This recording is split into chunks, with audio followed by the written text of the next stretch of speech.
Mafia don Atiq Ahmad के गुनाहों की परत दर परत अब खुलने लगी है।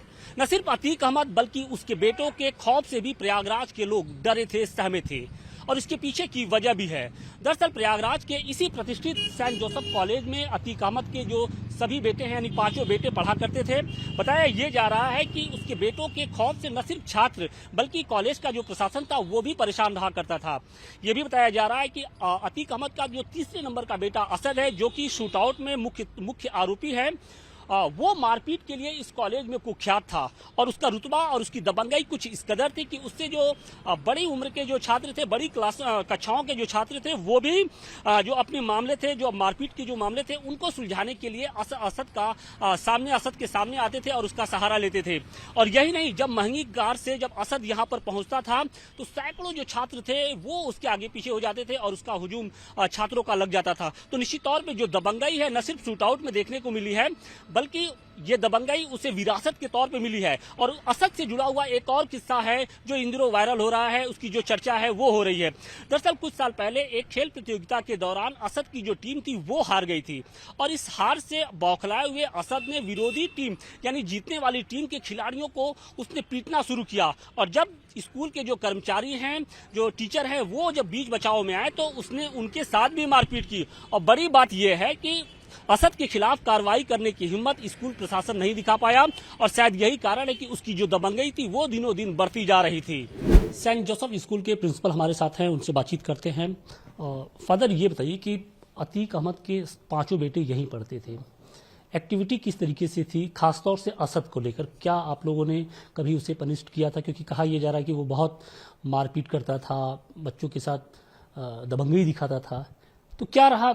उसके बेटे जो अतीक अहमद के सभी बेटे यहीं से पढ़े हैं और उनके बारे में क्या जानकारी? हमारे यहाँ कम से कम 6,000 बच्चे लोग पढ़ते हैं। अलग अलग तरीके से लोग आते हैं यहाँ पे, लेकिन विद्यालय के अंदर एक संस्कार हम लोग देते हैं।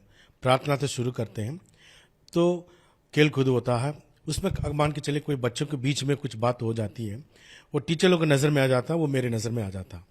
पिछले 4 साल में मेरी मुलाकात असद से उतना हुई नहीं, क्योंकि वो टीसी लेकर चला गया था जैसे मैं शुरुआत में आया था। अतीक अहमद के जो सभी बेटे हैं वो यहीं से पढ़ते हैं? यहीं पढ़ते थे। पहले 2 बेटे लोग तो 12th पास करके चले गए थे। असद 10th के बाद यहाँ से निकल गया था। अजम अभी 12th एग्जाम, बोर्ड एग्जाम दे रहा है और अबान 9th का फाइनल एग्जाम आधा दे नहीं पाया। उसी तरह अजम भी आधा एग्जाम दे नहीं पाया। पढ़ाई में उन लोग मेहनती है, वो तो इतना मैं जानता हूँ, लेकिन अक्सर उन लोग एब्सेंट हो जाते थे। पूछने पर उन लोग करते थे कि कुछ फैमिली इश्यूज की वजह से थोड़ा डिस्टर्ब हो गए हैं करके, बस उतना ही। यार हम लोग वो बर्दाश्त नहीं करते कोई स्कूल के अंदर आकर स्कूल के खिलाफ या बच्चों के खिलाफ, किसी और के खिलाफ कुछ प्रॉब्लम करें। कभी ऐसा वाकया रहा हो जब असद को या फिर किसी दूसरे जो उसके भाई हैं उसको आप लोगों ने स्कूल की तरफ से पनिश किया हो? पनिशमेंट हम लोग, क्योंकि कोर्ट की तरफ से पनिश हम लोग दे ही नहीं सकते हैं, तो ज़्यादातर लेट आते बच्चे लोग, अक्सर देखने को मिलता था, लेट आते थे उन लोग।